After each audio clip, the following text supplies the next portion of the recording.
Bonus round. Bonus round. Try again. Try again. You lose. You lose. Game over. Game over.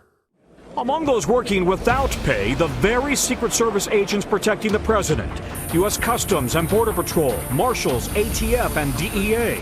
Most NASA employees, 14,000 air traffic controllers, and 51,000 TSA officers. All should receive back pay once the government reopens, though that could be a while. Many of those people that you talk about are on my side. In Boone, Iowa, furloughed EPA worker Joe Zimmerman and his family are trying to make ends meet. Everybody talks about 800,000 federal employees. Well, that's just the 800,000 of us who work. How many wives, husbands, spouses, partners, children, parents, how many more people are associated with that 800,000 employees? Also furloughed hundreds of thousands of FDA food inspectors.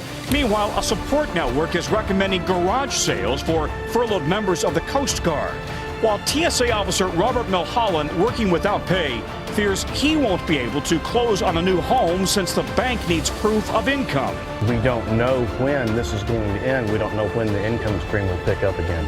Tonight, the TSA says it understands the stress the shutdown is putting on officers and their families, many living paycheck to paycheck. The union says some officers are starting to quit as they're unlikely to be paid on Friday.